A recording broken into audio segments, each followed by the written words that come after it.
शांति।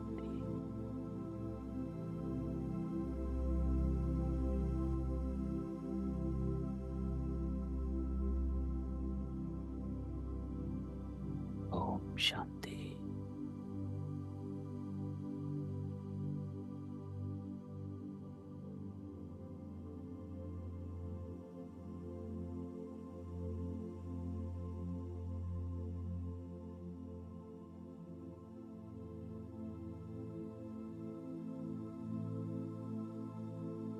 बाबा कहता है,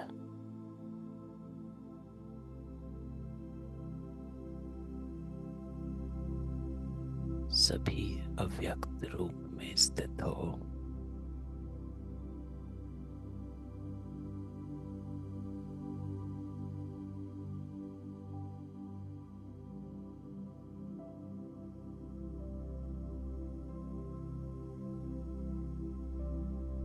अव्यक्ति मिलन, अव्यक्त स्थिति में स्थित रहने से ही कर सकते हैं।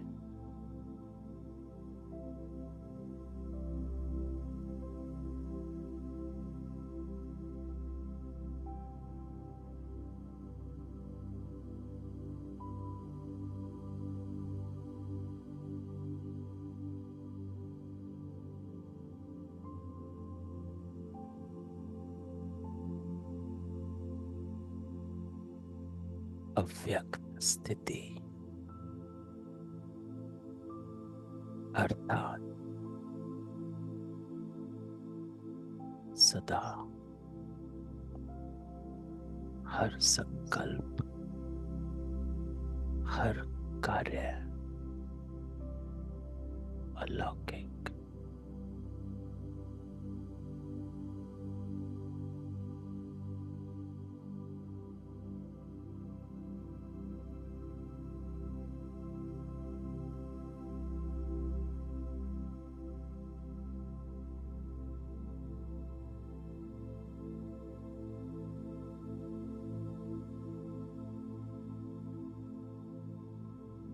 ऐसा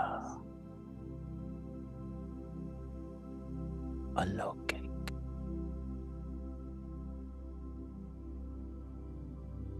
अव्यक्ति स्थिति में रहने वाले को कहा जाता अल्लाह लोग।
अव्यक्त रूप में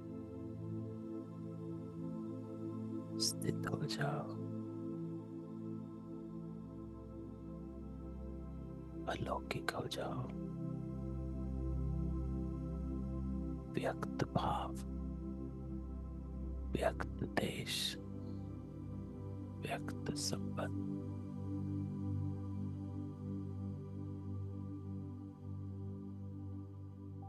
में रहते हुए भी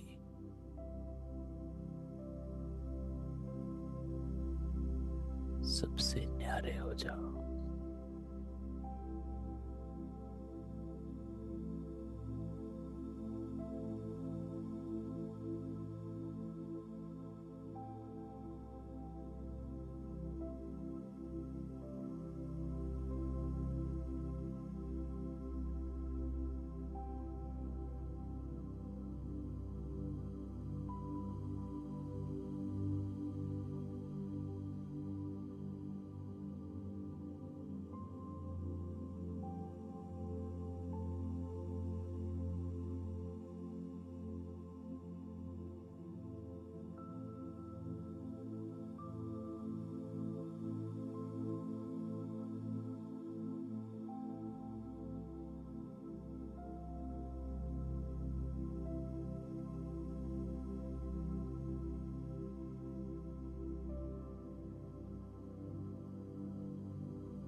शांति।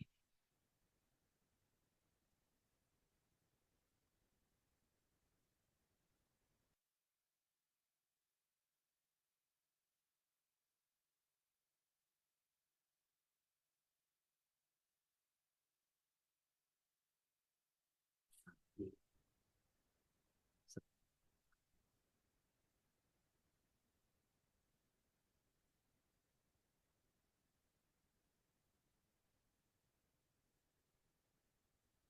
आज बाबा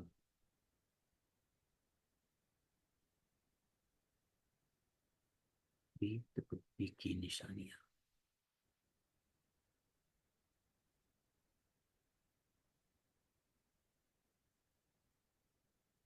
बाबा कहता है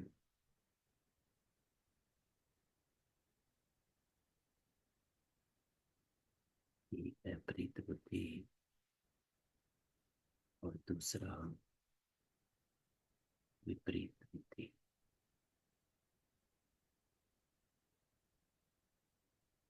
प्रीत बुद्धि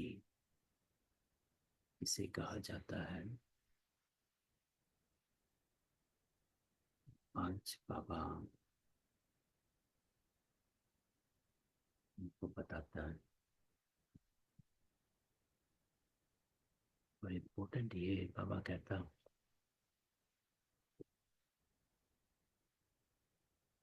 प्रीत मन नहीं है,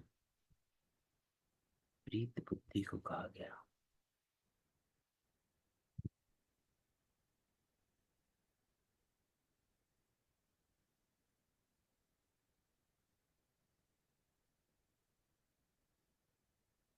कि सिर्फ प्रीत मन होता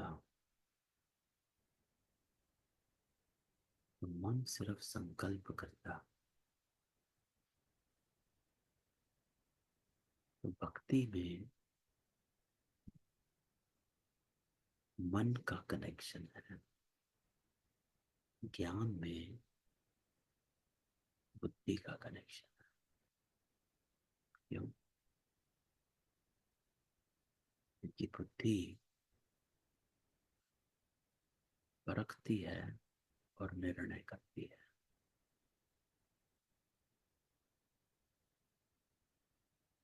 तो क्योंकि ज्ञान मार्ग कर्म को सुधारता है, पतित से पावन बनाता है, तो इसलिए ज्ञान मार्ग में इम्पोर्टेंट है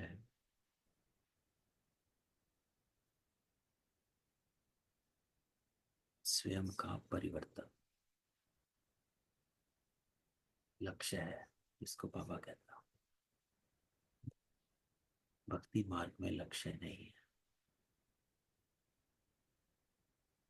तो वहां सिर्फ मन का काम है, सोचना, संकल्प करना। जब कर्म करना होता तो वहां बुद्धि से, अपनी बुद्धि से कर्म करते। यहाँ जब कर्म करना होता है तो ईश्वरीय बुद्धि से करते। ये अंतर है। इसीलिए बाबा प्रीत बुद्धि कहता है कि प्रीत बुद्धि है, अर्थात तुम ईश्वरीय बुद्धि से चल रहे हो। तो सुनते बाबा, मैं आज पट्टी में क्या लेकर के जाने को कह रहा। बाबा कहता कि सभी अव्यक्त रूप में स्थित हो। तो ये हमने आज योग में बाबा के कुछ महावाक्य यही से बाबा से उच्चारण किए। बाबा कहता सभी अव्यक्त रूप में स्थित हो। क्यों जरूरी है? क्योंकि अव्यक्ति मिलन, अव्यक्त स्थिति में स्थित रहने से ही कर सकते हैं। तो अपने आप से पूछो कि अव्यक्त स्थिति में स्थित रहने के अनुभवी मूर्त कहाँ तक बने हो।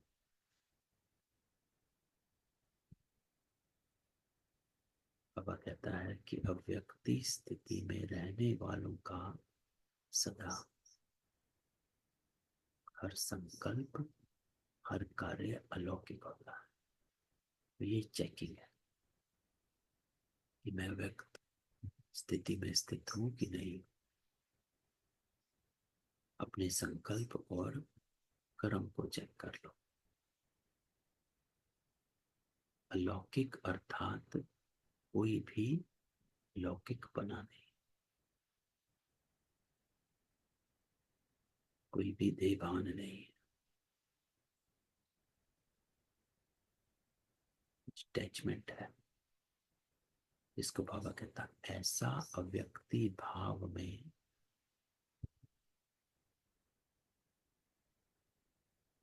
सा व्यक्ति भाव की हर संकल्प हर कार्य अलौकिक।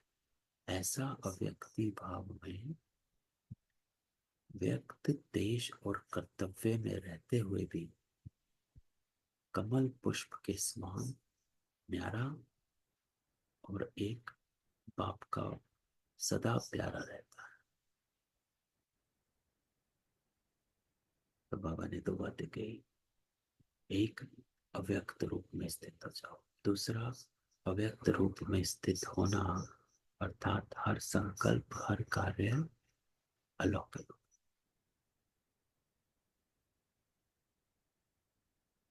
और उसका अर्थ बाबा कहता कि ऐसे अव्यक्ति भाव में जो स्थित होता है तो वो व्यक्त देश से कर्तव्य में रहते हुए भी न्यारा और एक बाप का सदा प्यारा रहता है। तो ऐसे अलौकिक अव्यक्ति स्थिति में सदा रहने वाले को कहा जाता अल्लाह लोग।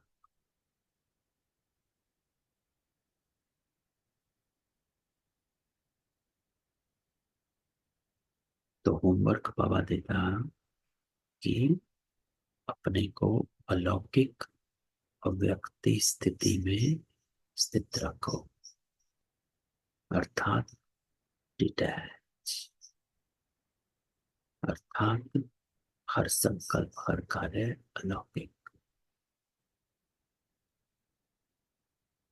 इसको कहा जाता बाबा कहता अल्लाह लोग, क्योंकि अलौकिक हो।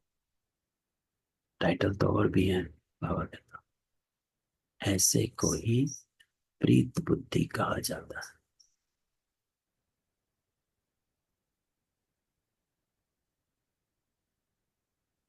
प्रीत बुद्धि और विपरीत बुद्धि दोनों के अनुभवी हो।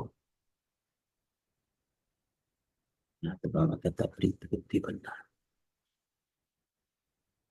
इसलिए आप लोग मुख्य स्लोगन लिखते भी हो, विनाश काले प्रीत बुद्धि पांडव विजयंती और विनाश काले विपरीत बुद्धि विनशंति। कि जो प्रीत बुद्धि रखता हो विजयी और जो विपरीत बुद्धि हो विनशंति। तो इस स्लोगन को सारे दिन में अपने आप से लगाते हो कि कितना समय प्रीत बुद्धि अर्थात विजयी बनते और कितना बदे विपरीत होने से हार खा लेते। तो बाबा कहता है कि प्रीत बुद्धि कभी भी हार नहीं खाता। अगर हमें लग रहा है कि हम हार गए, दिल शिकस्त हो गए, बाबा कहता है इसका अर्थ है कि उस समय आप प्रीत बुद्धि नहीं थे, अर्थात आपने ईश्वरीय बुद्धि से कर्म नहीं किया। जब आप माया से हार खाते हो तो क्या प्रीत बुद्धि हो? नहीं बने। क्योंकि बाबा कहता प्रीत बुद्धि अर्थात विजयी।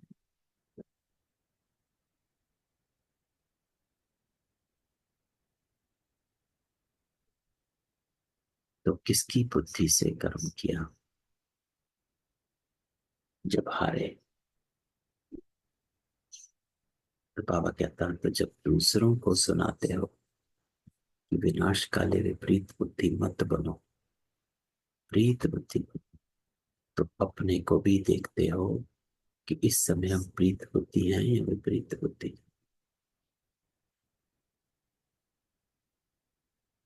अब प्रीत बुद्धि का क्या अर्थ है? बाबा कहता प्रीत बुद्धि वाला श्रीमत के विपरीत एक संकल्प भी नहीं उठा सकता। इसे कहा जाता है प्रीत बुद्धि, अर्थात ईश्वरीय बुद्धि से चलने वाला।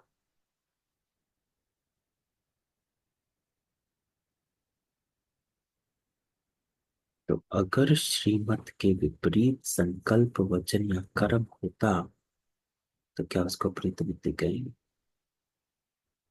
नहीं। तो प्रीत बुद्धि अर्थात बुद्धि की लगन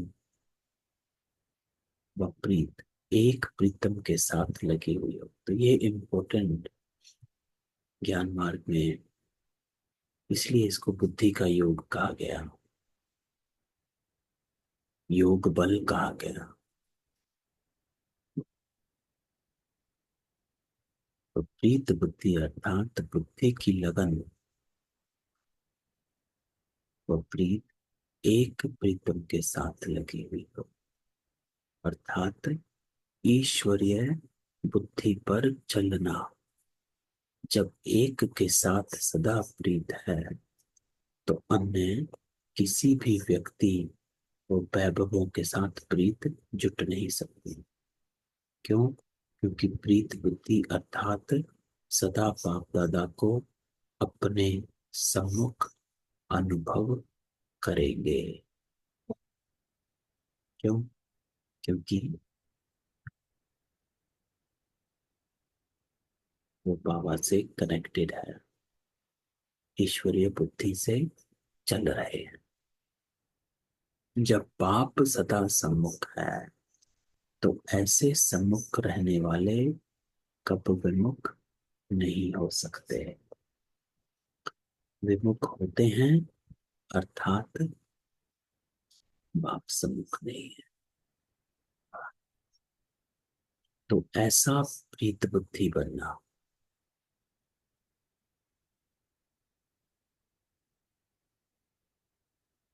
है ना।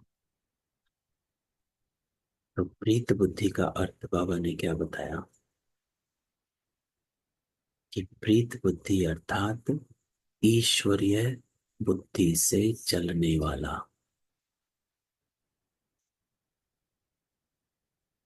प्रीत बुद्धि अर्थात हर संकल्प श्रीमत पर उठाने वाला।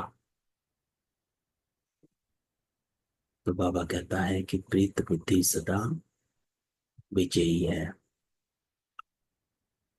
तो अगर विजय अनुभव नहीं करते हो, कुछ गलत हुआ, इसका अर्थ उस समय बाबा कहता विपरीत बुद्धि थे। तो ऐसे अपने आप को बाबा कहता है टेस्ट करो, अटेंशन रखो। तो बाबा के सम्मुख रहने वाला, तो कोई स्थूल सम्मुखता तो है नहीं, है ना। बाबा हमेशा जैसे कहता है कि योग में रहो, मुझे याद करो। तो ये हर बात में बाबा का जो भाव होता है वो ये होता है कि अपने को मेरे से कनेक्टेड रखो, ताकि आपका कोई भी संकल्प, कर्म और बोल विपरीत ना चले। प्रीत बुद्धि वाले सदैव पाप के सम्मुख रहने के कारण, क्योंकि उनके हमेशा बुद्धि में बाबा से कनेक्टेड है, ईश्वरीय बुद्धि पर चलने वाला। तो बाबा कहता है उस सदैव पाप के सम्मुख रहने कारण उनके मुख से, उनके दिल से सदैव यही बोल निकलते हैं, क्या? तुम ही संग खाऊं, तुम ही से बैठूं, तुम ही से खाऊं। पहला कि जो भी हम खाते हैं, जो भी अन्न मिला, वो बाबा के भंडारी का है। तुम ही से खाऊं, तुम ही से बैठूं।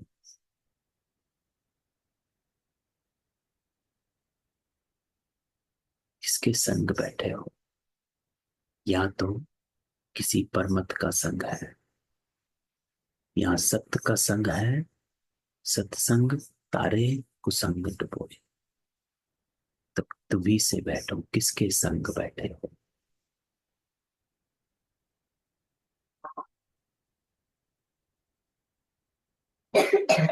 तुम्ही से बोलूं,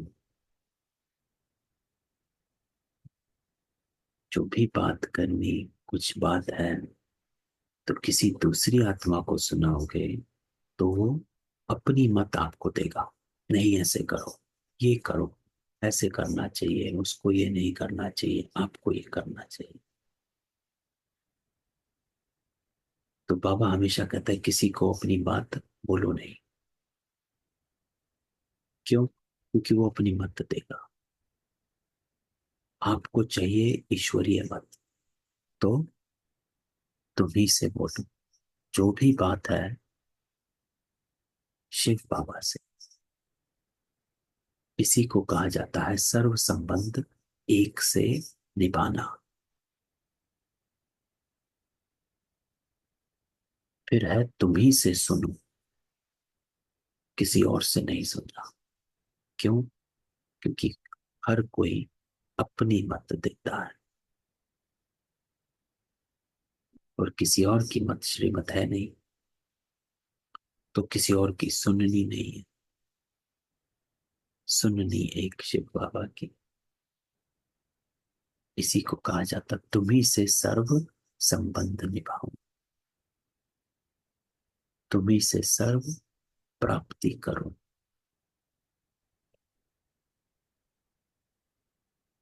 कि जो भी चाहिए वो शिव बाबा से मिले। और वो प्राप्ति क्या है? स्थूल प्राप्तियां नहीं, लेकिन कर्म की प्राप्ति है। श्रेष्ठ कमाई जिसको बाबा कहता है, वो प्राप्ति है। किसी ने कुछ गलत बोला, आपने सही बोला, आपकी कमाई हो गई, ये प्राप्ति है। लेकिन अगर अपनी ईगो को सेटिस्फाई करना है, उससे आपकी ईगो सेटिस्फाई नहीं होती है ना? वो शरीर की प्राप्ति को ढूंढते हो। जब शारीरिक प्राप्ति को ढूंढते हो, वो ईश्वरीय श्रीमत से नहीं मिलती है। तो सर्व प्राप्ति करूं अर्थात आपकी कमाई जमा हो रही है, उसको पाते हैं प्राप्ति। तो आपने श्रीमत पर अपना कर्म किया तो आपको ईश्वरीय प्राप्ति हो गई। दूसरी आत्मा को उसकी ईगो सेटिस्फाई हो गई तो उसको स्थूल प्राप्ति हुई। तो बाबा कहता है कौन सी ज्यादा इंपॉर्टेंट है, स्थूल, या फिर अलौकिक, स्पिरिचुअल। क्योंकि स्थूल प्राप्ति पल भर की है और ये कमाई आपको दूर तक ले जाती है। तो बाबा कहता, तुम ही से खाऊं, तुम ही से बैठूं, तुम ही से बोलूं, तुम ही से सुनूं, तुम ही से सर्व संबंध निभाऊं और तुम ही से सर्व प्राप्ति करूं।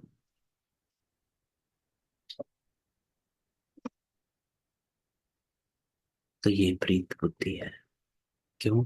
क्योंकि वो सदा परमात्मा से कनेक्टेड है, किसी की जरूरत नहीं। बाहर मन नहीं भटकेगा। जब आप एक के साथ ये सब संबंध, जो बाबा कहता तुम्ही से खाऊं, तुम्ही से बैठूं, तुम्ही से बोलूं, तुम्ही से सुनूं, किसी की जरूरत नहीं। प्राप्ति भी वहीं से है। लेन देन एक शिव बाबा से। तो उनके नयन, उनका मुखड़ा ना बोलते हुए भी बोलते हैं। तो ऐसे विनाश काले प्रीत बुद्धि बने हो। बाबा पूछता है कि ऐसे बने हो, अर्थात एक ही लगन में एक रस स्थिति वाले बने हो।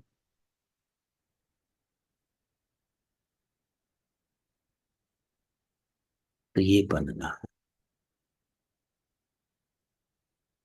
कैसे बनना है बाबा ने बताया। तो जैसे साकार रूप में, साकार देश में, वरदान भूमि में जब सम्मुख आते हो, तो जैसे सुना वैसे ही सदा प्रीत बुद्धि का अनुभव करते हो ना, अनुभव सुनाते हो ना। ऐसे ही बाबा कहता है कि बुद्धि योग द्वारा सदा बाप दादा के सम्मुख रहने का अभ्यास करो। कि बुद्धि ईश्वरीय बुद्धि से कनेक्टेड है। कि मेरा हर कर्म, संकल्प और वचन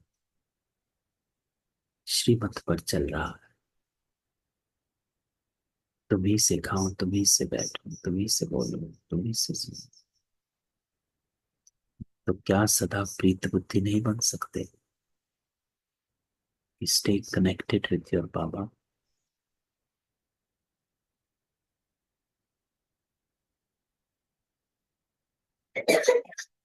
तो जिसके सम्मुख है ही सदा बाबा, तो जैसे सूर्य के सामने देखने से सूर्य की किरणें अवश्य आती हैं, इसी प्रकार बाबा कहता, अगर ज्ञान सूर्य बाप के सदा सम्मुख रहोगे तो ज्ञान सूर्य के सर्व गुणों की किरणें अपने में अनुभव नहीं होंगी। जिसके सामने रहोगे प्रभाव तो पड़ेगा। और सामने रहना अर्थात अपनी चेकिंग करते रहना कि क्या मेरी बुद्धि ईश्वरीय बुद्धि से कनेक्टेड है। ईश्वरीय बुद्धि पर चल रहे हैं, उसी को कहा जाता सम्मुख रहने वाले। तो ज्ञान सूर्य की किरणें ना चाहते भी अपने में धारण होते हुए अनुभव करेंगे। लेकिन तब जब बाप दादा के सदा सम्मुख होंगे। तो इम्पोर्टेंट बाबा कहता कि अपनी बुद्धि को ईश्वरीय बुद्धि से कनेक्टेड रखो। अर्थात हर कर्म की श्रीमत चेक करते जाओ कि क्या मैं ईश्वरीय बुद्धि से चल रही हूं, है ना। तो जैसे महाभारत में अर्जुन ने श्री कृष्ण को चुना, वो उसका रथी बना। तो रथी बना। तो अर्जुन जो भी श्री कृष्ण ने कहा वो ही करता गया। लेकिन उससे पहले 18 अध्याय का गीता का उपदेश, उसके बाद जब वो नष्टो मोहा स्मृति लब्ध हुआ, तब वो श्री कृष्ण की श्रीमत पर चला।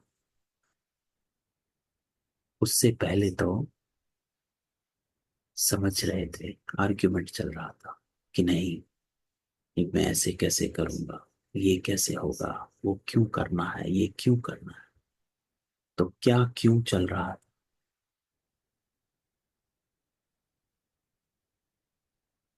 लेकिन जब वो 18वें अध्याय में पहुंचे तो अर्जुन कहता है कि नष्ट मोह स्मृति लब्ध हो गया। अब जो आप मुझे कहेंगे मैं वैसा ही करूंगा।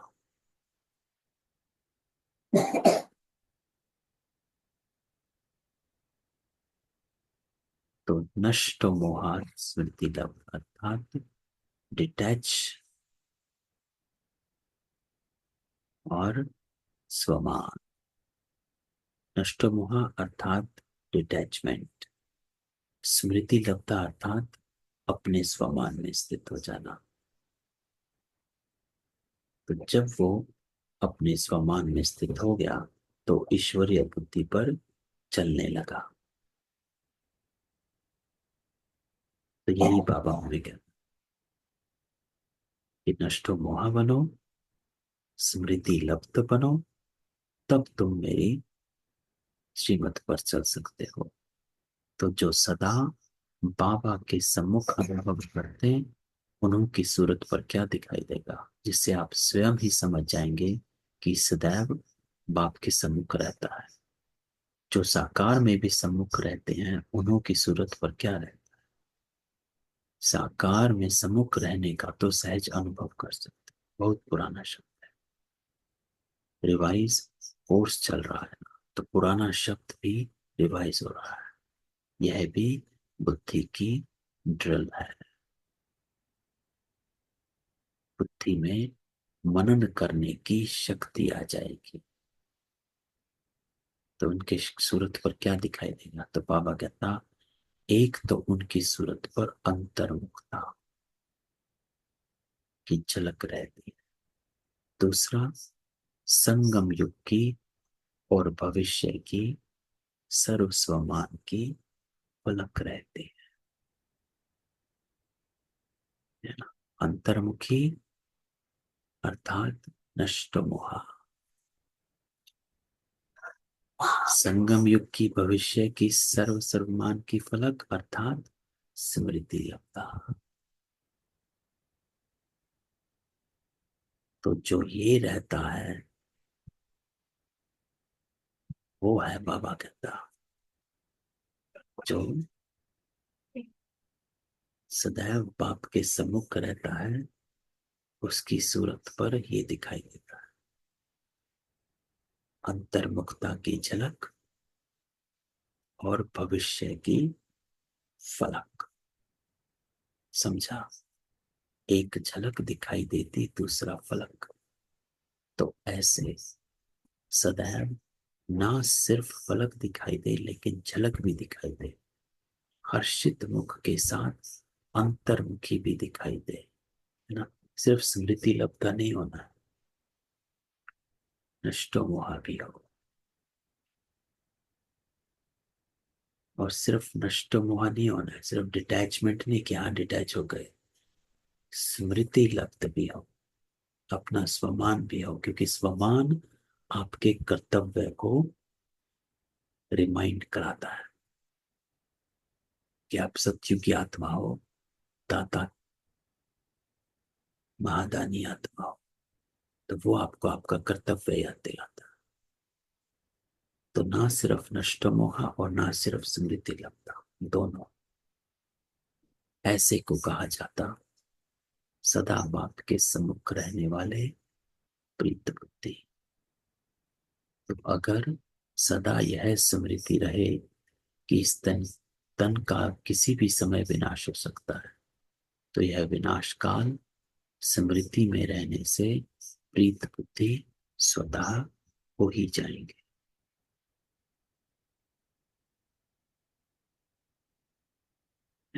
तो बाबा कहता जब विनाश का काल आता तो अज्ञानी भी बाबा को याद करने का प्रयत्न करते हैं। मुश्किल में तो सभी भगवान को याद करते हैं,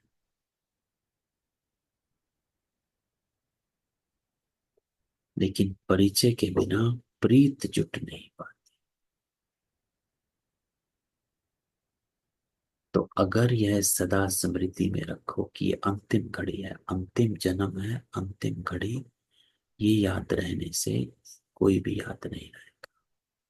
फिर ऐसे सदा प्रीत बुद्धि हो, श्रीमत के विपरीत तो नहीं चलते हो। प्रीत बुद्धि अर्थात भक्त, भक्ति वाले प्रीत बुद्धि नहीं, ज्ञानी प्रीत बुद्धि, अर्थात श्रीमत पर चलने वाला। बाबा कहता है अगर मनसा में भी श्रीमत के विपरीत व्यर्थ संकल्प या विकल्प आता तो वो प्रीत बुद्धि नहीं है। तो ऐसे सदा प्रीत बुद्धि रहने वाले विजयी रत्न बन सकेंगे। तो विजयी रत्न बनने लिए अपने को सदा प्रीत बुद्धि बनाओ। तो ऐसा प्रीत बुद्धि बनना है। नहीं तो बाबा कहता ऊंच पद पाने के बजाय कम पद पाने के अधिकारी बन जाए। तो सभी अपने को विजयी रतन समझते हो, है ना। तो विजयी अर्थात ईश्वरीय बुद्धि पर चलने वाला, कहाँ भी किस प्रकार से कोई साथ प्रीत ना हो, है ना। क्योंकि किसी के साथ भी प्रीत होगी तो बाबा कहता है उसकी बुद्धि को कैच करोगे, उसके कर्म को कैच करोगे, उसके स्वभाव को, उसके संस्कारों को कैच करोगे। इसलिए बाबा हमेशा कहता है कि प्रीत मुझसे हो ताकि मेरी बुद्धि पर चलो। बाबा कहता किसी के साथ कोई प्रीत ना हो, नहीं तो विपरीत बुद्धि की लिस्ट में आ जाएंगे। जैसे लोगों को प्रदर्शनी में संगम के चित्र पर खड़ा करके पूछते हो कि अभी आप कहाँ हो और कौन हो। संगम पर खड़ा करके क्यों पूछते हो? क्योंकि संगम है ऊंचते उच्चता। इसी प्रकार बाबा कहता अपने आप को ऊंची स्टेज पर खड़ा करो, सुमा, और फिर अपने आप से पूछो कि मैं सदा प्रीत बुद्धि हूं या नहीं। ये ऑलवेज बाबा कहता है constantly remind your self, attention, कि मैं प्रीत बुद्धि हूं या नहीं। कभी प्रीत बुद्धि की लिस्ट में आते हो या कभी निकल जाते हो। अगर अभी तक भी सदा प्रीत बुद्धि नहीं बने, अर्थात कहाँ ना कहाँ सूक्ष्म रूप में या स्थूल रूप में किससे भी कहाँ भी प्रीत लगी हुई है, तो बाबा कहता है वर्तमान समय जबकि पढ़ाई का कोर्स समाप्त और रिवाइज कोर्स चल रहा है, तो इससे समझना चाहिए परीक्षा का समय कितना समीप है। क्योंकि बाबा कहता है एक है कोर्स, एक है रिवाइज कोर्स। तो जब रिवीजन चल रहा है, रिवीजन तो पेपर के पास होता है, तो बाबा कहता है रिवीजन चल रहा है तो इसी से समझ जाओ कि पेपर पास है। तो जैसे आजकल गवर्नमेंट भी बीच बीच में पेपर लेकर उन्हों का मार्क्स फाइनल पेपर में जमा करती है, इसी प्रकार बाबा कहता है वर्तमान समय जो भी कर्म करते हो समझो प्रैक्टिकल पेपर दे रहे हैं। वर्तमान समय जो भी कर्म करते हो, समझो प्रैक्टिकल पेपर दे रहे हैं, और इस समय के पेपर का रिजल्ट फाइनल पेपर में जमा हो रहा है। तो अभी थोड़े समय में बाबा कहते ये भी अनुभव करेंगे कि कोई भी विकर्म करने वाले को सूक्ष्म रूप में सजाओं का अनुभव होगा।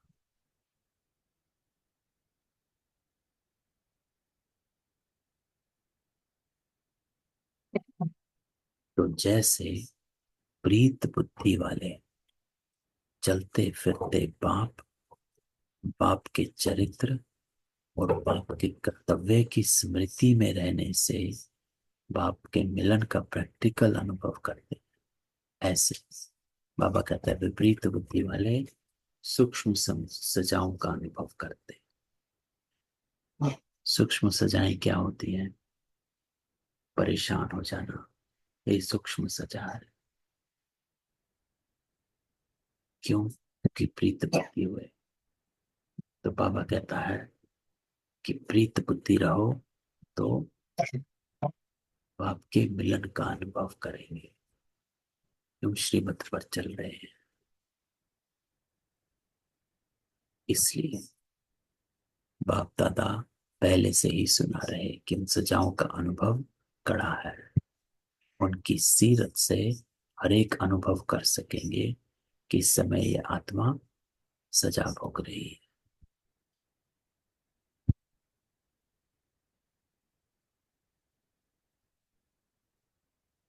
तो बाबा कहता है कि जैसे बाप के सम्मुख आने से एक सेकंड का मिलन आत्मा के अनेक जन्मों की प्यास बुझा देता है, ऐसे ही विमुख होने वाले को भी अनुभव होगा। बाबा से बाबा कहता है जितना विपरीत बुद्धि हुए, अपनी मत या दूसरे की मत पर चले, उतना आपको सजाओं का दुख का अनुभव होता है। और फिर वहां से अपनी स्टेज पर आने में मेहनत लगती है ना। हमने भी देखा कुछ होता है तो योग लगने में मेहनत लग जाती है, क्योंकि विपरीत बुद्धि हुए। इसलिए बाबा कहता है पहले से ही वार्निंग दे रहे हैं कि अब परीक्षा का समय चल रहा है, ऐसे फिर उलाना नहीं देना कि हमें क्या मालूम कि इस कर्म की इतनी कोई गति है ना। Everything is hinged on the action, कि मेरा कर्म क्या है। तो बाबा हमेशा कहता है कर्म संकल्प बोल ईश्वरीय बुद्धि पर करने वाला ही प्रीत बुद्धि है।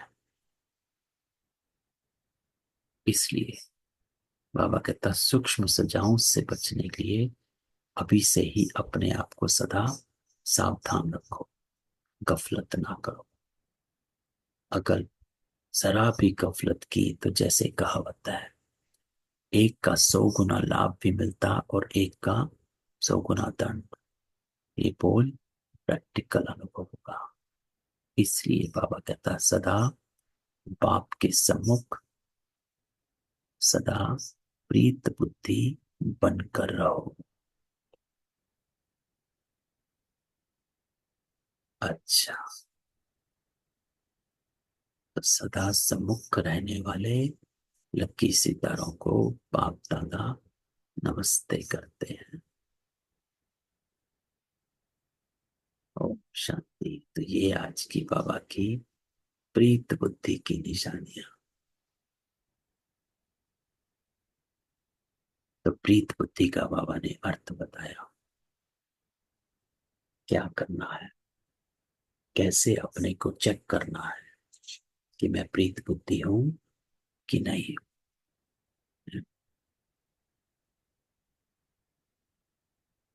सबको अनम्यूट करते, किसी का कोई क्वेश्चन हो। पुरुषार्थ कैसा चल रहा है? किस कमी कमजोरी पर एफर्ट कर रहे हो रहा है कि नहीं हो रहा है? शांति भाई कहाँ जी। पर कंफ्यूजन है? कहाँ मूंझ जाते हो? आज बाबा कहता है कि ये सब क्वेश्चन पूछना है।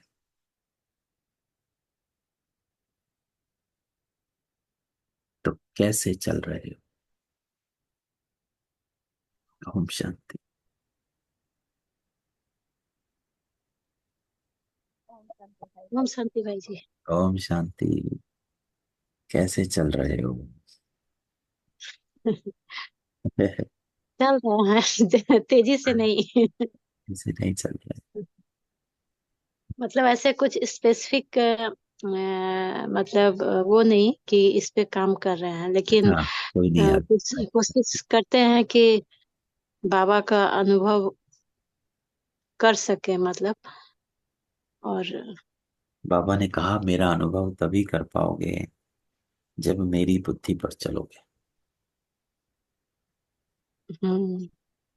कोशिश तो करते हैं भाई जी चलने के लिए, लेकिन होता अभी पूरा नहीं है। थोड़ा बहुत कभी होता है, कभी कुछ ज्यादा ना। हाँ, तो कोई स्पेसिफिक कमी कमजोरी पर काम नहीं चल रहा। अपने कर्म और संकल्पों पर ही टेंशन चल रहा है। भाई हाँ, संकल्प पे मतलब जैसे मैं जब माउंट आबू से आई तो हाँ। फिर सोचने लगी कि जैसे ज्यादातर क्या होता है, इंसान पास्ट में या फ्यूचर में रहता है, ज्यादातर पास्ट में ही रहता है। हाँ। तो फिर जैसे कुछ संकल्प चलता था पास्ट का, तो नहीं नहीं, मुझे प्रेजेंट में रहना है, अभी क्या हो रहा है अभी उस पर ध्यान देना है। अभी हम्म। जैसे मान लीजिए कुछ मुरली चल रहा है, तो मुरली में क्या हो रहा है उस पर ध्यान देना है। वो कब दिमाग इधर उधर चला जाता है, वो मतलब, तो फिर उसको थोड़ा अटेंशन दे करके कि नहीं, प्रेजेंट में रहना है। हाँ। इस पे कोशिश कर रहे हैं, क्योंकि प्रेजेंट में तो बहुत कम संकल्प रहते हैं, ज्यादातर तो पास्ट के प्रेजेंट में रहना है। या फ्यूचर के। हाँ, ये इम्पोर्टेंट है। देखो, हमने जब हम आए थे मधुबन से, हमने एक हम्म। बात सुनाई थी। जो हम लेकर आए वहां से, तो वो भी इसी पर था। प्रेजेंट पे रहना, कि हम्म। नारायण की ये एक कला है।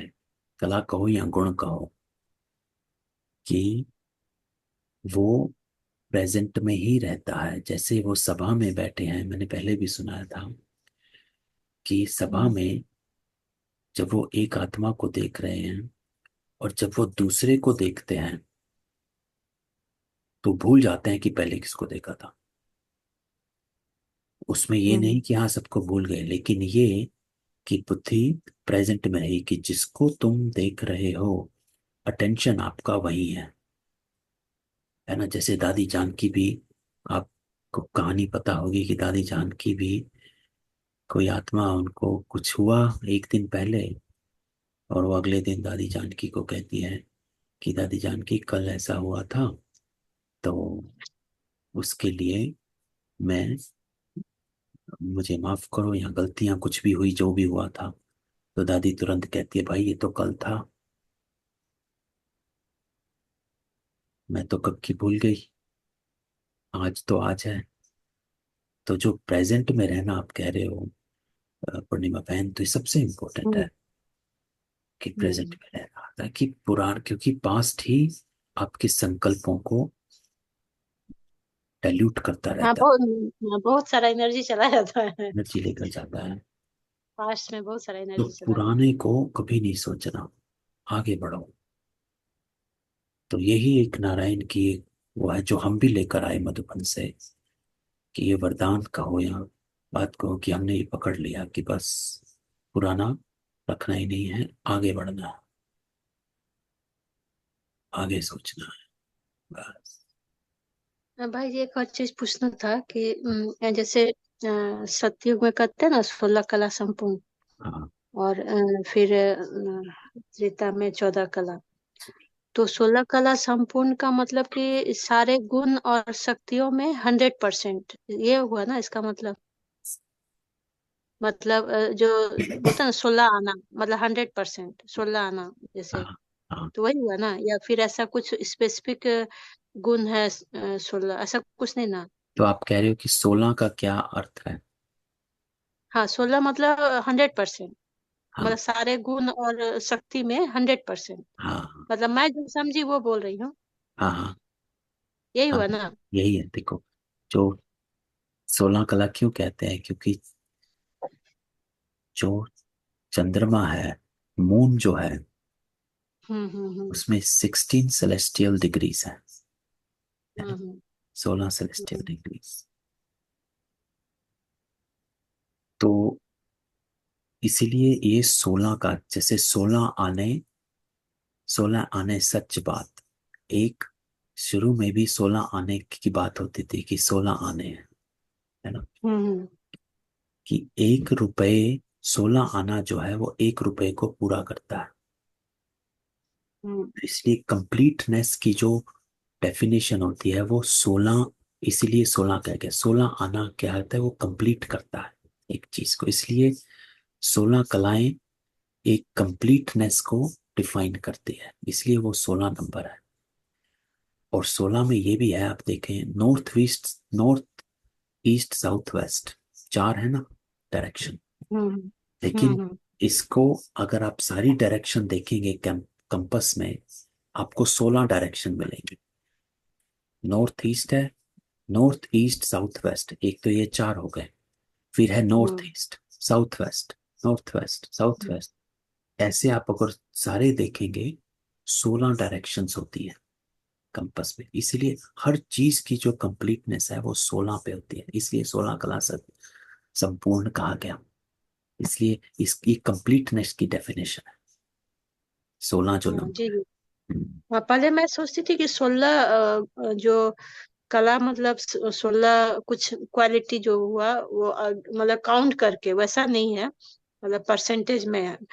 मतलब जैसे मान लीजिए 14 कला हुआ तो ऐसा नहीं कि कोई 2 कला कम हो गया, मतलब परसेंट कम हो गया, मतलब सारे गुण में थोड़ा थोड़ा परसेंट कम हो गया, यही ना? बाबा जो क्या कहते हैं, बाबा इसमें बाबा कहते हैं कि 2 कलाएं कम हो जाती हैं हम्म त्रेता में जाकर, और हम्म त्रेता में बाबा कहता है 14 कला ही रह जाती है, हम्म। और अभी बाबा कहता है 9 कला, है ना। द्वापर में बाबा कहता है 12 कला ही रह जाती है। अच्छा, अभी 9 कला क्यों बोलते हैं? अभी कोई कला नहीं है। कल यहाँ ही नहीं कोई कल, कला किसे कहा जाता है, कला इस, देखो कलाएं जो है ना, वो गुणों से, यू आर्ट जैसे होता है ना, किसी चीज को तुम संपूर्ण बन गए, आर्ट आ गया तुम्हारे अंदर, है ना, उसको कला, कि तुम उस कार्य को करने से इतने तुम निपुण। प्रवीण हो गए हो, हाँ निपुण हो गए हो, हैं, इतने प्रवीण हो गए हो, इतने निपुण हो गए हो उस कार्य के, कि you never go wrong, you are always perfect in that art, है ना, आर्ट ऑफ, जैसे 16 कलाएं कौन कौन सी है ना, art of administration, art of learning, जैसे हमने 3 4 कलाओं की तो हमने क्लास भी करी हुई है ना। तो उसमें परफेक्ट आप तभी हो गए जब आप उस गुण में निपुण हो जाते हो, क्योंकि ये जो कलाएं हैं ये मल्टीपल गुण को यूज करती हैं। जैसे आर्ट ऑफ एडमिनिस्ट्रेशन है, प्रशासन कला, प्रशासन कला सिर्फ एक कला नहीं है, लेकिन प्रशासन कला जो दादी प्रकाश मणि को कहा जाता है कि वो प्रशासन कला में उन्होंने उसको हाई एक्सीलेंस में उन्होंने अचीव किया, कि उनको प्रशासन कला बड़ी अच्छी आती थी। लेकिन प्रशासन कला is not just art of administration, लेकिन उस, वो सर्व गुण को मिलाकर करी जाती है ना, कि उसके अंदर सारे गुण आएंगे तभी आप प्रशासन कला को कर सकेंगे। तो इसलिए जो कलाएं होती हैं वो कई गुणों को यूज कर कर आती है, आप इतने परफेक्ट हो गए हो उस बात में कि वो आपकी कला बन गई।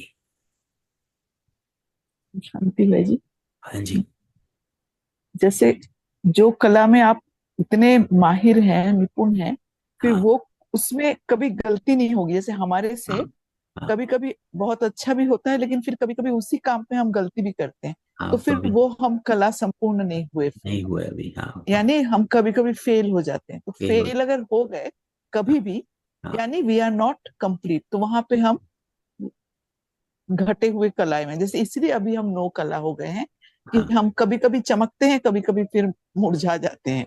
हाँ तो उसमें कोई पुरुषार्थ नहीं हुआ फिर, इसीलिए शायद अभी हम नो कला हैं, कि हाँ हमारे में कोई कोई अच्छा भी कर लेते हैं, लेकिन फिर देखा जाए तो वही फिर खुद भी पछतावे में आ जाते हैं कि नहीं मेरे से ये गलती हो गई। हाँ।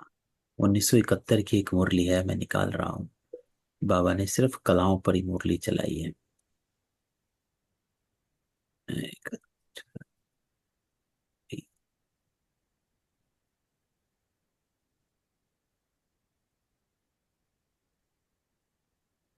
संपूर्णता की निशानी 16 कलाएं, 5-10-71 की मुरली है। तो इसमें बाबा यही कहता है कि 16 कला को, मतलब तुम्हें अपने गुण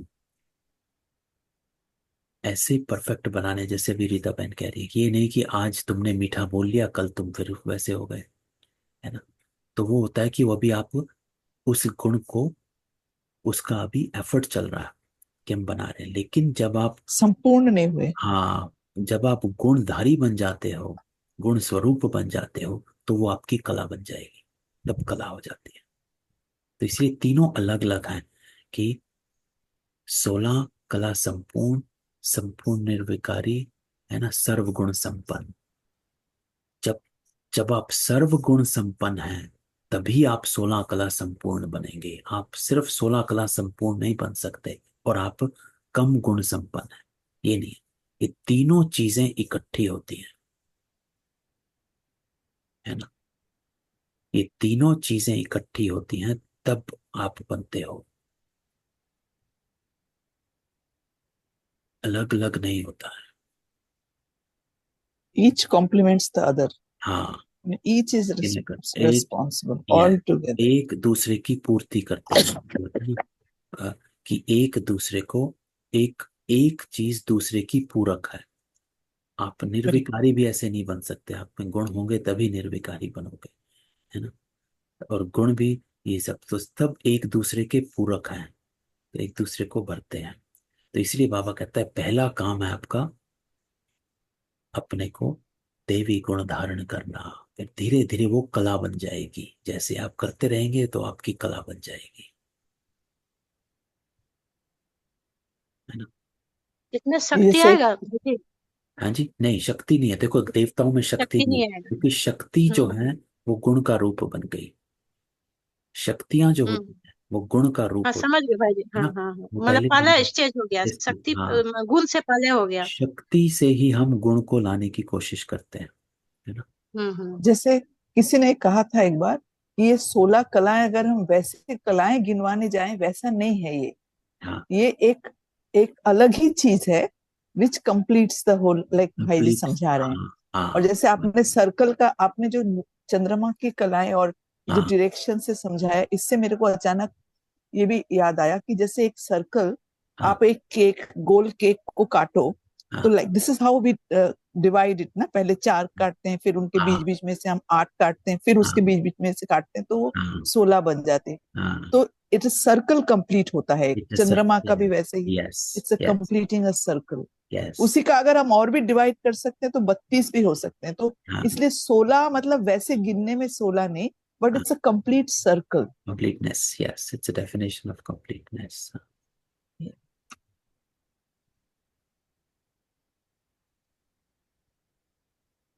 भाई जी एक और चीज पूछना था, मोक्ष और मुक्ति अलग है कि एक है?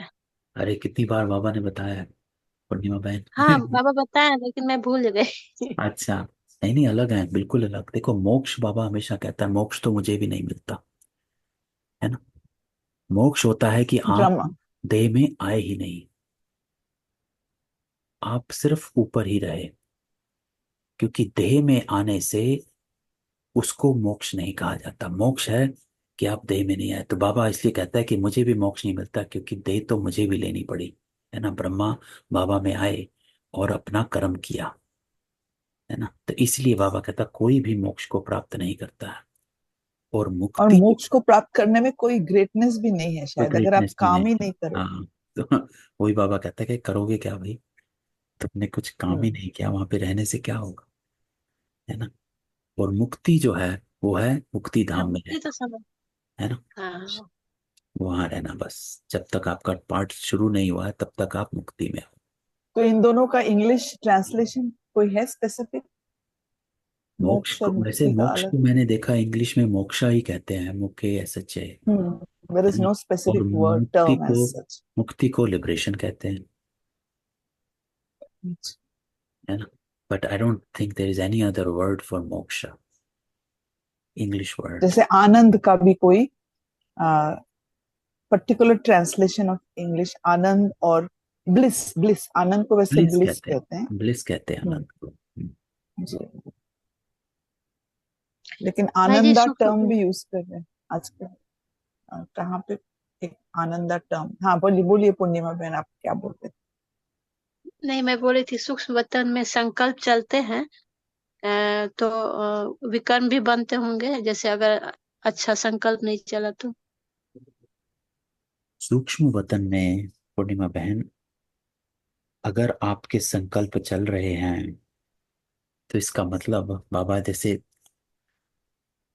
कई बार, बाबा ने कई बार कहा कि सूक्ष्म वतन में कई संदेशियां थी बाबा के टाइम में, है ना, आपको भी पता है। लेकिन बाबा सिर्फ एक संदेशी पर विश्वास करता था, संतरी दादी पर। बाकी सबको बाबा कहता था ये मिक्स है।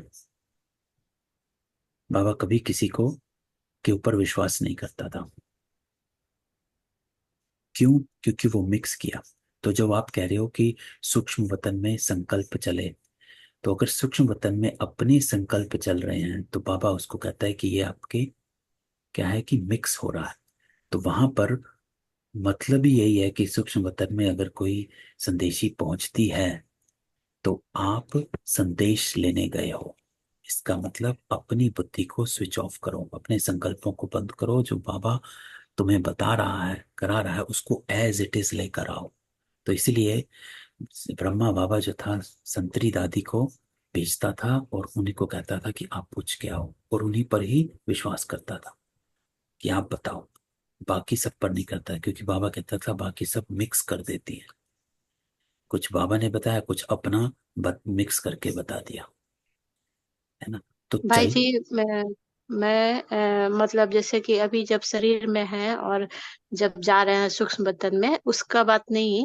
मतलब मान लीजिए शरीर छूट गया, और जब मतलब कहते हैं ना आकारी सकारी, तो मतलब सकारी नहीं आकारी शरीर में जब है, तब का मैं बात कर रही हूँ कि उस समय मतलब संकल्प चलते हैं आकारी शरीर में, तो उस समय का बात कर रही हूँ। तो अगर आप आकारी में हो, है ना, तो हम्म। आत्मा, अगर सिंपल आत्मा तो मन बुद्धि संस्कार आत्मा की तीन इंद्रियां हैं, हम्म। है ना। तो अगर हम उस हिसाब से सोचें कि आत्मा की तीन इंद्रियां हैं, तो वो तो नहीं, बॉडी के साथ आपके संकल्प बुद्धि और संस्कार तो नहीं चले जाते हैं। वो तो आत्मा अपने साथ लेके जाती है ना। तो अगर हम्म। आप सूक्ष्म वतन में हो तो संकल्प तो चलते हैं। बाबा बाबा हमेशा, ब्रह्मा बाबा भी कहता है, बाबा वहां बैठकर बाबा संकल्प करता है और सबको साकाश देता हम्म। है ना। तो संकल्प तो फिर चलते वो हैं। जो कहानी हमने सुनी थी कि किसी ने शरीर छोड़ने के बाद रियलाइजेशन हुआ कि बाबा इतना उनको कहते थे, कि उन्होंने हाँ, फिर भी तब अपना सब कुछ जैसे दिया नहीं था, लेकिन बाद में वो पछतावे में थे कि बाद मैं में क्यों नहीं। पछतावे में, हाँ भी हाँ, कहानी है। तो यानी वो संकल्प चलते हैं, चला है, माने कहानी पछतावा चलेगा। होता है। हाँ, क्योंकि बुद्धि देखो, मन बुद्धि शरीर तो जड़ है ना, जो बाबा कहता है।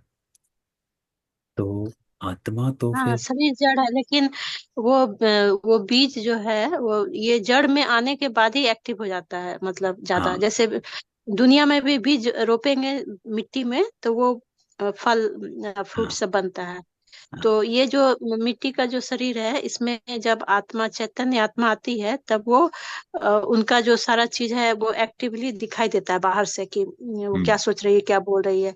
और जब सूक्ष्म शरीर में है, मतलब प्रकाश के शरीर में है, तो वो भी सूक्ष्म शरीर है, मतलब पूरा निकली नहीं है आत्मा, उसका सूक्ष्म शरीर है। तो वहां पे भी सिर्फ संकल्प चल रहा है। तो मेरे मन में एक बार ऐसे ही आया कि वहां संकल्प चल रहा है, तो वहां पे भी विकर्म बन रहा है, अगर मान लीजिए संकल्प ठीक नहीं चल रहा है या गलत चल रहा है, ऐसे मतलब सोचे लेकिन तो। कर्म तो नहीं होता, संकल्प ही नहीं, चलते होंगे, संकल्प ही कर्म। तो कर्म है।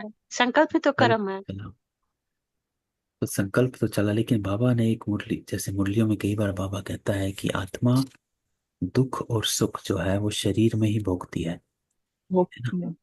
तो शरीर को छोड़ा तो दुख और सुख का अनुभव नहीं होता है आत्मा को।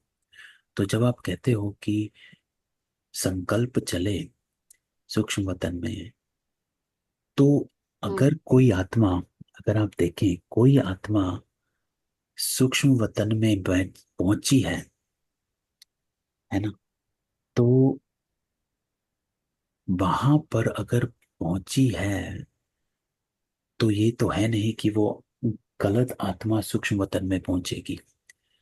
तो संपूर्ण होकर ही, सही होकर ही वो आत्मा वहां पहुंची है। तो मुझे इस बात पर अभी संकल्प चल रहा है कि वहां पर गलत संकल्प चलेगा ही क्यों, अगर वो सूक्ष्म वतन में है।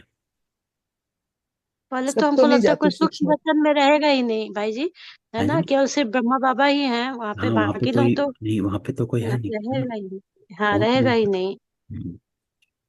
और जब हम अंत में पहुंचेंगे तो सब पहुंचेंगे, लेकिन वहां पर पहुंचे और हम परम धाम चले गए, है ना, परम थोड़ी और धाम दूरी चले सूक्ष्म पे। गए। वतन तो है ही, अभी का है। सूक्ष्म वतन तो क्रिएट करते हैं बाबा, हाँ, है ना। ये तो एक्चुअली हमेशा नहीं रहता है सूक्ष्म ब्रह्मा वतन। के लिए क्रिएट किया गया ना सूक्ष्म वतन। ब्रह्मा के लिए, हाँ, वहां पे एक्चुअली कोई भी नहीं है अभी कोई भी, भी सिर्फ नहीं है। ब्रह्मा बाबा के अलावा। हाँ, सिर्फ ब्रह्मा बाबा है और कोई नहीं है ना। आपने रिकॉर्डिंग बंद कर दिया भाई जी? नहीं नहीं, एक सेकंड।